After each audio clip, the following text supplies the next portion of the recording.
तो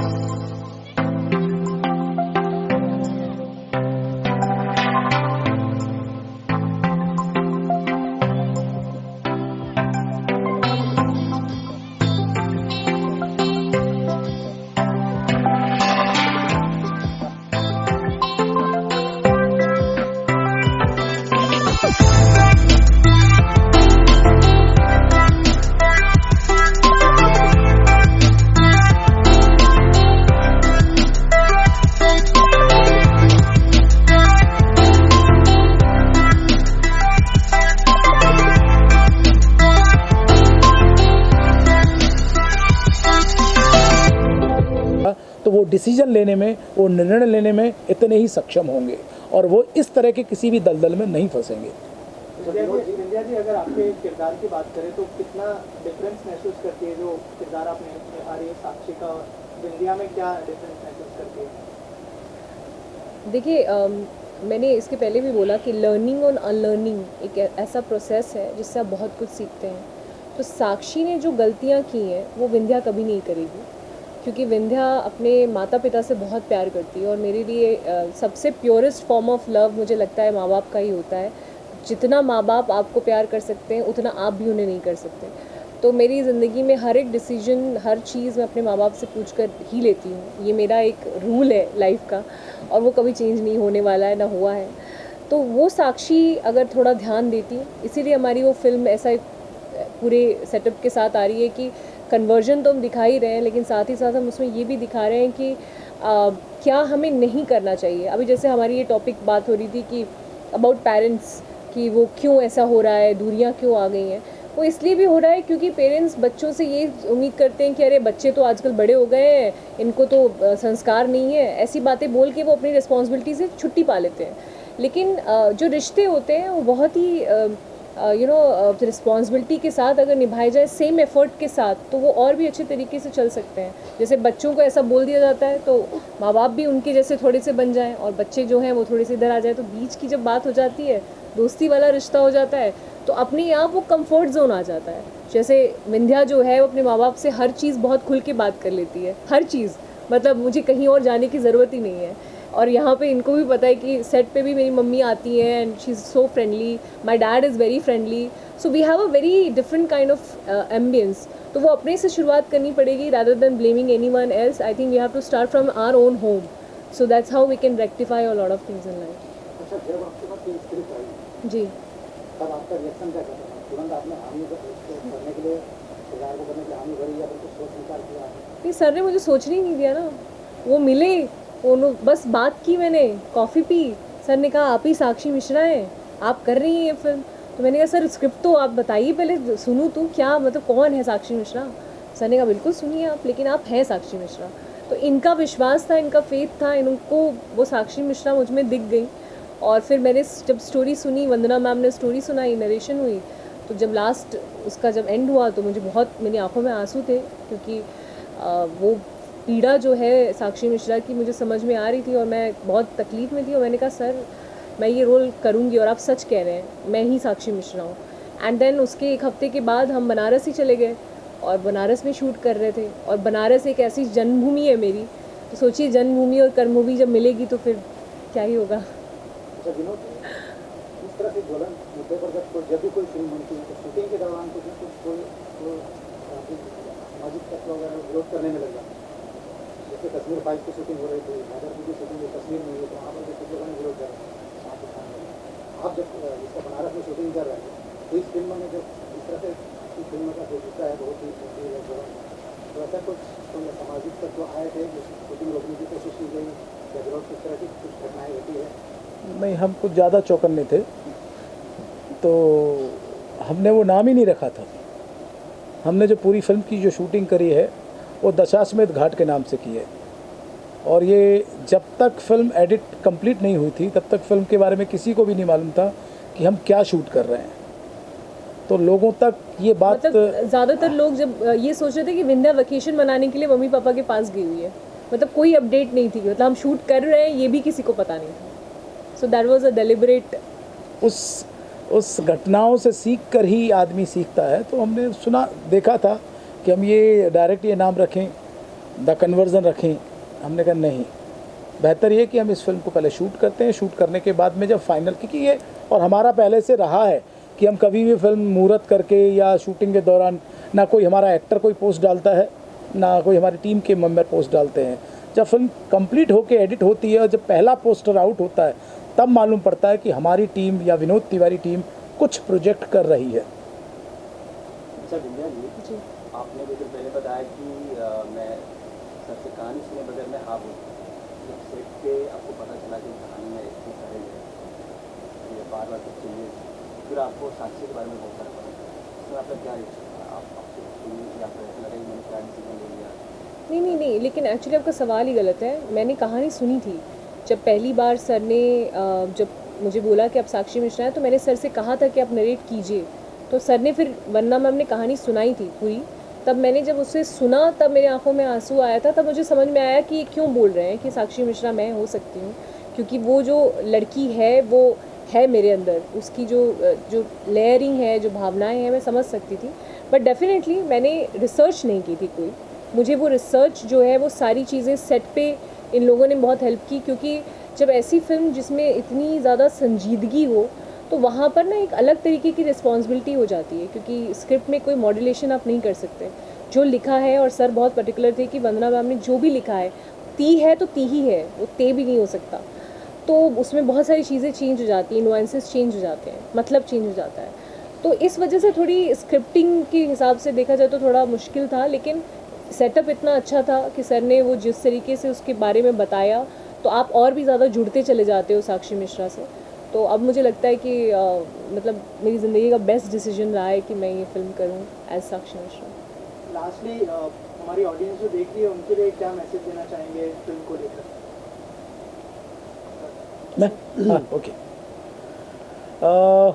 मेरा सभी से अनुरोध है कि अगर बड़े हैं तो अपने बच्चों को, जो 12 साल से लेकर 18 साल के बच्चे हैं, उनको ये फिल्म ज़रूर दिखाएं। और बड़े लोगों की भी ये जिम्मेदारी है कि वो फिल्म देखें ताकि वो आगे चल के अपने लोगों पर इसको इम्प्लीमेंट कर सकें, ताकि अपने बच्चों को शिक्षा दे सकें कि जीवन में ऐसी गलती नहीं करना जो इस फिल्म की हीरोइन ने की या इस कैरेक्टर ने की। वो जब आम इंसान होता है उस कैरेक्टर को अपने अंदर अपनाता है, और मेरा पूरा विश्वास है कि जब पूरी फिल्म देखेंगे तो भारत के 125 करोड़ के जो लोग हैं, 125 करोड़ लोग इस फिल्म को देखना चाहेंगे।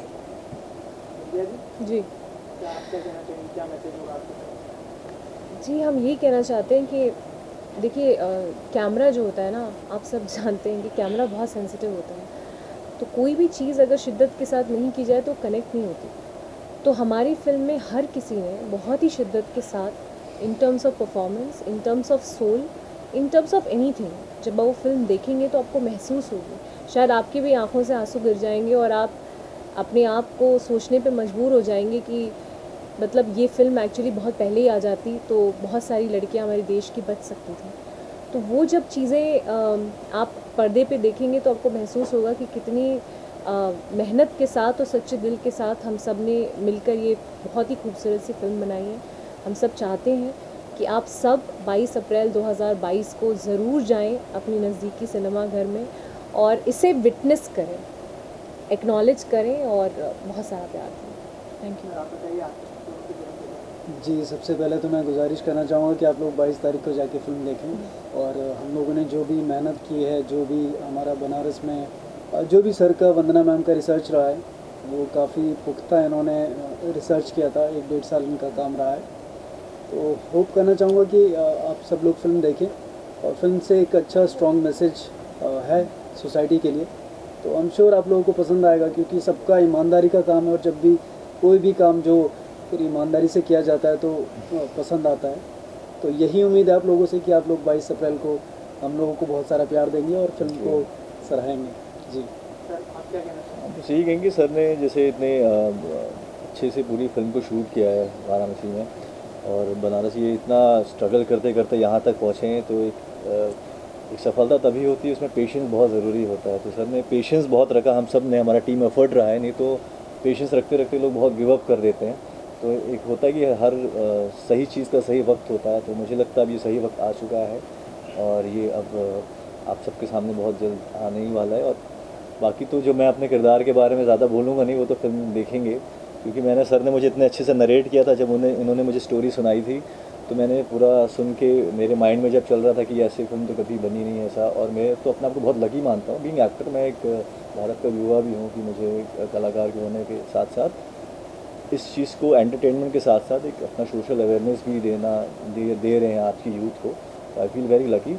बस यही कि गाने म्यूज़िक बहुत अच्छा है इस फिल्म का ओवरऑल। अगर आप इस टॉपिक से हट के देखें, इस फिल्म में वैसे बहुत सारी बताएं, चीज़ें हैं ये गाते बहुत अच्छा है। हाँ, तो गाना सुनेंगे। आपकी आवाज़ में 2 लाइनें और हाँ, इसका इसी फिल्म का गाना इसका टाइटल सॉन्ग है, इसका जो रोमांटिक सॉन्ग है वो सुना देता हूँ।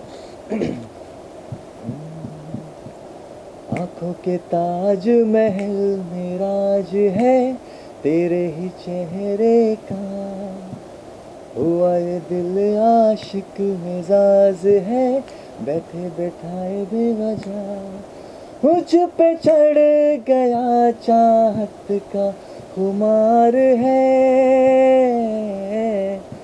तेरे इश्क की ऐसी धुन सवार है, तेरे इश्क की धुन सवार है। Thank you so much. Thank you. Thank you. चलिए, प्रोजेक्ट के बारे में जो किरदार निभा रही हैं और जो प्रोजेक्ट का थीम है बेसिकली, लेकिन मुझे लगता है ऐसा लव जिहाद के बेसिस पे है, तो क्या कहना चाहेंगे इस प्रोजेक्ट को लेकर आप? ये सवाल किसके लिए है? आपसे। अच्छा, मुझसे। ओके जी, कन्वर्जन जो आपने बोला, बिल्कुल हमारी फिल्म एक रियल मुद्दे को लेकर आ रही है।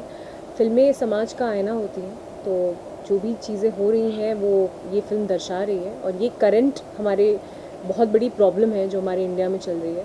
और इसी वजह से ये फिल्म सोशल रिस्पॉन्सिबिलिटी और सोशल मैसेज के साथ एक एंटरटेनमेंट पैकेज में हम लेकर आ रहे हैं, ताकि लोगों को मैसेज पहुँचे, लेकिन साथ ही साथ एंटरटेनिंग वे में कही गई बात जो है वो यूथ जो है उनको टारगेट ऑडियंस है हमारे, तो उनको वो ज़्यादा अच्छी तरीके से समझ में आती है। इसीलिए द कन्वर्जन हम इस तरीके से लेकर आ रहे हैं। सर, ये जानना फिल्म रियल लाइफ इशू से बना अच्छी बात है, लोग देखते हैं, कमर्शियली बेनिफिट भी होता है, लेकिन रियल लाइफ इशू पर फिल्म बनाने से रियल लाइफ इशू का जो प्रॉब्लम है वो कितना सॉल्व होता है, ये आप बताइए। देखिए, सिनेमा एक माध्यम है, जितना हम सीखते हैं, अगर आज हम सिनेमा को अगर उस तरीके से देखें कि सीखने के नज़रिए से देखें, तो जितने भी आज एक्टर हैं, कभी कभी वो लोग खुद बोलते हैं कि मैं फिल्में देखता था, आज फिल्में देख के मैं एक्टर बना। तो एक माध्यम है, ये जरिया है लोगों को बताने का, और ऐसा नहीं है कि पूरा समाज सुधर जाएगा, लेकिन जब धीरे धीरे आज हम बनाएंगे, भले ही वो 10 व्यक्तियों तक पहुँचे और वो इम्प्लीमेंट करें, आज 10 बदलें, कल 100 बदलेंगे, कल जब माँ बाप पहुँचते जाएंगे 125 करोड़ देश, ऐसे धीरे धीरे उस समस्या को अपने आप ही ख़त्म कर देगा। मैं ये भी जानना चाहूँगा कि हर चीज़ का 2 नज़रिया का देखने का, हर चीज़ का। अब सपोजली एक हिंदू लड़की है and she falls in love with a Muslim guy and she converted to Muslim culture, या मुस्लिम को कन्वर्ट होती है, तो इट्स अ गुड थिंग ना, इसमें बुराई क्या है, ये बताइए आपकी क्या? जी, नहीं, बिल्कुल इसमें तो कोई बुराई नहीं बिल्कुल है। बिल्कुल सही, बिल्कुल नहीं, मैं आपका जवाब देता हूँ। कन्वर्ट तो देखिए, कन्वर्ट की भी तो इसमें बात ही नहीं है, हमने कहीं बात की कन्वर्ट क्यों नहीं हो। जब पत्नी जब एक लड़की जब शादी करती है, तो हर धर्म में जब लड़की जब शादी करती है, और नहीं, आप सवाल आके इधर आप आके पूछिए, है ना, तो फिर आप यहाँ आइए फिर। हाँ, जब कोई लड़की जब शादी करती है, जब पत्नी बनती है, तो वो अपने पति का सरनेम लेती है, तो वो कन्वर्ट नहीं कहता, स्वेच्छा से होता है, एक रीति रिवाज के अनुसार होता है कि आज मेरा नाम ये है, कल लड़की का नाम ये हो जाएगा। लेकिन आज के माहौल में ऐसा है कि लड़की अपने पिता के सरनेम के साथ साथ अपने पति के सरनेम को भी कैरी करती है, लेकिन वही अगर दबाव के साथ किया जाए कि नहीं तुम्हें तो ये करना पड़ेगा, तुम्हें इस छल के साथ किया जाए, अपनी पहचान छुपा के प्यार करना, शायद इसीलिए सरकार ने इसका नाम लव जिहाद दिया है। हम इसको कहते हैं कि फोर्सफुली कन्वर्जन, कि इच्छा से जो कर रहा है वो इच्छा से। आज इंडस्ट्री से लेके बाहर भी जितनी शादियां होती हैं, वो इच्छा से, जिन्होंने अपना धर्म बदला, अपना नाम बदला, वो अपनी इच्छा से कर रहे हैं। लेकिन दबाव में जाके किया जाता है, छल के साथ किया जाता है, धोखे के साथ किया जाता है, वो फोर्सफुली कन्वर्जन है, वही लव जिहाद है। सर आखिर में कैसा लगा इसमें हिस्सा बन के और क्या किरदार निभाने बेसिकली इसमें? और मेरे से सर हाँ जी, मेरे कैरेक्टर का नाम इसमें देव है। तो वो एक बेसिकली ये लव स्टोरी, लव ट्रायंगल है 3 लोगों के बीच में। तो एक हिंदू समाज का लड़का है जो कि एक मॉडर्न सोच रखता है, लेकिन अपने फैमिली, अपने रिलीजियस वैल्यूज़ को, अपने वो सब भी साथ में लेके चलता है। तो बेसिकली कहानी में जो भी कंट्रीब्यूशन है वो ये है कि जो भी साक्षी प्रॉब्लम में आती है या जिस तरह की उनकी ज़िंदगी में उन्हें सपोर्ट करता है, एक अच्छी राय देता है, अच्छा समझदार लड़का है। तो बस उतना ही किरदार है सर मेरा फिलहाल। बाकी 22 अप्रैल को आपको देखने को मिलेगा। Good, very good. सर आप बताइए क्या कहते हैं प्रोजेक्ट के बारे में और क्या क्या जानते हैं? किसके बारे में? प्रोजेक्ट के बारे में। प्रोजेक्ट के बारे में तो सर से इतने तो इतना अच्छे से बता ही रहे हैं कि जो कन्वर्जन है अपने आप में, जो ऐसा एक सोशल अवेयरनेस है जो आज की जो यूथ है, जैसे हमारा टैगलाइन है सेव डॉटर्स, तो ये एंटरटेनमेंट के साथ साथ जो हमारी जो यूथ है, मोस्टली गर्ल्स जो हैं, उनको एक सही दिशा मिलेगी कि प्यार करना गलत नहीं है। प्यार पे ही पूरी दुनिया कायम है। प्यार तो हर चीज़ जैसा होता है, बट सही प्यार करने में गलत रास्ता ना भटके। तो एक अवेयरनेस लोगों को मिल जाएगी और एक एंटरटेनमेंट के साथ पूरा पैकेज मिल जाएगा फिल्म का। सर ये जी। भी फोर्सफुल वर्ड जो किया जाता है कि हाँ कन्वर्जन से फोर्स किया जाता है किसी को, इतनी सारी लीगल चीज़ें होती हैं दुनिया में, अगर कोई इंसान नहीं उसका पार्ट बनना चाहे तो पूरी फोर्सफुली आपको लगता है कि उस चीज़ के लिए उसको राजी कर सकता है? देखिए, फोर्सफुली तो अपने आप में गलत तो होते हैं, चाहे किसी भी चीज़ के लिए आप फोर्स करें। हर इंसान का जी जी सर आपका क्या कहना है इस बारे में? फोर्सफुल वर्ड जो यूज़ किया जाता है कन्वर्जन के लिए, जी। फोर्सफुल वर्ड सही है कि फोर्स करके आप किसी को कन्वर्ट कर सकते नहीं, फोर्सफुली हम तो ये करें, फोर्सफुली शब्द ही गलत है। हम ये करें जो फोर्सफुल कन्वर्जन होता है वो गलत है। हमने उसको सही कहा ही नहीं है। हम ये कह रहे हैं कि कन्वर्जन स्वेच्छा से किया जाता है। कन्वर्जन मतलब होता है कि स्वीकारना, हम किस चीज़ को स्वीकार रहे हैं, हम ग्रहण करना, लेकिन दबाव दे के नहीं तुम्हें ये ग्रहण करना पड़ेगा। This is a force conversion. पर कहाँ तक मानते हैं कि इस चीज़ को लेकर गवर्नमेंट एक हार्ड स्टेप उठाए? मैं आपकी बात, आपके सवाल से पहले ही बता दूं, अगर ये समस्या नहीं होती जो आप कहना चाह रहे हैं, समस्या नहीं होती तो आज जो इतनी बड़ी स्टेट है उत्तर प्रदेश, मध्य प्रदेश, गुजरात, तो ये इस पर इतना सख्त कानून नहीं बनाती। कहीं ना कहीं समस्या है, उनको वो नहीं पड़ा है कि ऐसे ही चलिए कानून बना देते हैं। जब समाज में सरकार तभी निर्णय लेती है जब उनके सामने कोई समस्या आती है, और वो समस्या बड़े रूप में जब आती है तो उसके लिए एक्शन प्लान बनाया जाता है, उसके लिए कानून बनाए जाते हैं। इस प्रोजेक्ट पे विपुल का भी शायद एक फिल्म आने वाला है, आपको मालूम है? 32,000 केरला में गर्ल्स मिसिंग है काफ़ी सालों से, और गवर्नमेंट ने कोई स्टेप नहीं उठाया है, और कन्वर्जन ही शायद उसका थीम है कि कन्वर्ट किया गया उनको, और कहाँ है वो अभी तक लापता है उनका कोई। तो क्या कहना चाहिए उस चीज़ को लेकर कि ये जो सब्जेक्ट है मिसिंग का और कन्वर्जन का और दिस काइंड ऑफ टॉपिक कितना ज़्यादा हाईलाइट? बहुत अच्छी बात है। मेरे मित्र जिनका नाम बताया, क्या नाम बताया आपने? विपुल शाह जी। विपुल शाह जी जैसे और भी लोग निकल के आए। आज हमने शुरुआत कर दी है, लेकिन शुरुआत करने की देर है। हमें भी बहुत सारा डर था कि हम ये सब्जेक्ट करें नहीं करें, क्या होगा। हमने भी 50 लोगों के पास में इस सब्जेक्ट को लेके गए थे। उन्होंने कहा कि यही सब्जेक्ट मिला था आपको फिल्म करने के लिए, सॉरी हम आपके साथ में एसोसिएट नहीं हो सकते, हम इस फिल्म में आपके साथ में एज ए प्रोड्यूसर नहीं आ सकते, एज ए पार्टनर नहीं आ सकते। लेकिन ये कि एक शुरुआत कर दी है, तो शुरुआत अगर देखी, जैसे अभी आपने बताया कि शायद अब उन्होंने भी फिल्म बनाने का निर्णय लिया, फिर और भी व्यक्ति लेंगे। मैं चाहता हूँ ऐसे 10-20-50 लोग आएँ तो इस समस्या को इस लेवल पे उठा के लेके जाएं, ताकि वो समस्या के से लोग इतने जागरूक हो जाएं ताकि उस दलदल में फंसे ना। फिल्म का जो माध्यम सॉरी जी जी ये फिल्म एकदम गहन मुद्दे पे बनी हुई है और वर्तमान मुद्दे पे, जैसे कि आप बता रहे हैं, और लोग भी जानते हैं, लेकिन इस तरह से उसे इग्नोर करते हैं। तो इसके लिए क्या आपने कोई शोध किया, या तो फिर इसके फिल्म के अंदर कोई ऐसे लाइफ है जिनको आपने फिल्म में उसको उतारा कि पूरी कहानी कल्पना? नहीं, कहानी बिल्कुल काल्पनिक नहीं है। ट्रू इंसिडेंट जो इंडिया में हो रहे हैं, जो घटनाएं घटी गई हैं, उनसे प्रेरित होकर ये फिल्म बनाई गई है। हाँ, सहारा लेना पड़ता है काल्पनिक थोड़ा सा उसके लिए, मॉडर्नाइज करने के लिए। सीन्स रियलिस्टिक सीन नहीं है काल्पनिक, लेकिन काल्पनिक के साथ साथ जो आजकल की जो घटनाएं घटी गई हैं, उस घटनाओं से प्रेरित होकर ये फिल्म बनाई है। जी, आपसे एक सवाल करना चाहूँगी कि अभी पहले की लड़कियाँ तो चलो कम पढ़ी लिखी रहती थी, लेकिन अभी की लड़कियाँ पढ़ी लिखी है, मॉडर्न है, सब चीज़ जानते हैं, लेकिन अभी उनका कन्वर्जन ज़्यादा हो रहा, पहले गरीबों का छोटे वर्ग का कन्वर्जन होता था दबाव से किसी को चटा, लेकिन अभी तो पढ़ी लिखी शिक्षित लड़कियाँ ही उनके साथ ये हो रहा है, तो क्या कहना चाहिए? देखिए लड़कियां, क्योंकि मैं इस बात को बहुत अच्छी तरीके से समझती हूँ, हम चाहे कितनी भी पढ़ी लिखी हो जाएं, लेकिन जो लड़कियां होती हैं ना, हम बहुत इमोशनल होती हैं। हमारा जो रूट है, हमारे अंदर जो ऐसी चीज़ें हैं, हमारे अंदर वो इमोशंस रहते ही हैं। आप चाहे कितनी भी मॉडर्न हो जाइए, लेकिन कहीं ना कहीं आप अपनी पढ़ाई लिखाई जो कर रहे हैं उसके साथ ही साथ हमेशा जो प्यार है उसे लड़कियां उसके लिए बहुत इमोशनल होती ही हैं। अब वो आप भी अग्री करेंगी कि जब हम अपने पार्टनर से प्यार करते हैं तो 100% से भी ज़्यादा देते हैं उस रिश्ते को बचाने के लिए, उस रिश्ते को चलाने के लिए। उस रिश्ते में बहुत कुछ इन्वेस्ट लड़कियां करती ही हैं। और जब इमोशंस की बात आती है ना, तो आप चाहे कितने भी शिक्षित हो जाएं, लेकिन वो कहीं ना कहीं कमज़ोर पड़ जाती हैं। तो हमारी फिल्म यही मैसेज लेकर आ रही है कि आप इस फिल्म को देखिए और आपको समझ में आएगा कि आप कहाँ गलत जा सकते हैं। वो अवेयरनेस फैलाने के लिए ही हमारी ये फिल्म आ रही है। और मैं ये पूछना चाहूँगी कि पहले 90s में था कि बच्चे को इतना समझाने की जरूरत नहीं पड़ती, लेकिन 90s के बाद अभी जब से युग समझ 2000 आया है और ये नया युग समझ इस तरह से, तो ये संस्कार जो है जो कहीं पीछे छूट गया, क्या ये कारण तो नहीं है कन्वर्जन का? नहीं, ये कारण नहीं। जितना हम आज पहले देखा होगा कि 8-10 साल में हम कभी कुछ हमारे हाथ में ना मोबाइल आए, कुछ भी। मोबाइल आते आते हमारे सदियाँ बीत गई कि इतने साल हो गए। आज का बच्चा 2 साल का आता है तो उसके पास में आ जाता है।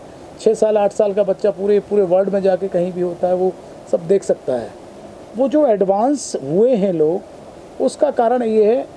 और दूसरा कारण ये है कि पहले क्या था, एक फैमिली साथ में रहती थी, एक परिवार जो होता था, परिवार साथ में रहता था। अब क्या हो गया है, आदत पड़ गई कि हमको अलग अलग रहने की। जब से वो अलग रहने की जो आदत पड़ी हुई है, एक ही परिवार में अगर 2 बच्चे हैं और पति पत्नी हैं, तो एक पति पत्नी आपस में उधर एक कोने में लगे पड़े, एक उधर लगे पड़े, बच्चा गेम खेल रहा है और एक उधर लगा पड़ा, चारों कोने लेके फिक्स रहते हैं। ये जो दूरियां हुई हैं, चाहे डिजिटली हुई हैं, जो अब इतना सामने आ गया है। पहले क्या था, पहले जिम्मेदारी थी, माँ बाप की जो नैतिक जिम्मेदारी है वो कहीं ना कहीं ख़त्म हुई है। क्योंकि वो, और उसके पीछे भी एक वजह है, बोले हम अपनी लाइफ जीना चाहते हैं। उस लाइफ क्या पहले के जो व्यक्ति थे वो लाइफ नहीं जीते थे? हमें जो इतना पाल पोस के बड़ा किया उन्होंने, तो क्या उन्होंने जिम्मेदारी नहीं निभाई होगी? आजकल जो जीने का जो तरीका है वो थोड़ा बदल गया है। और यही तरीका अगर हम अपने बच्चों को देंगे कि नहीं वो तरीका बहुत अच्छा था, वो बहुत केयर जो करते थे वो अच्छा था, और बच्चों को जितना हम बताएंगे, हम जो गंदगी होती है ना, हम बच्चों से छुप के बात करते हैं कि यानी बच्चों को मालूम नहीं पड़ जाए, जबकि हर पिता, हर पत्नी की, हर एक मैं कह रहा हूँ एक वाइफ की यही जिम्मेदारी बनती है, वो ये कहे कि हमारी या समाज में समस्या है तो खुल के अपने बच्चों से शेयर करे और उन्हें बताए कि ये समस्या है, ये गलत है, ये सही है। और जिस दिन हमारे बच्चों को ये गलत और सही मालूम पड़ जाएगा,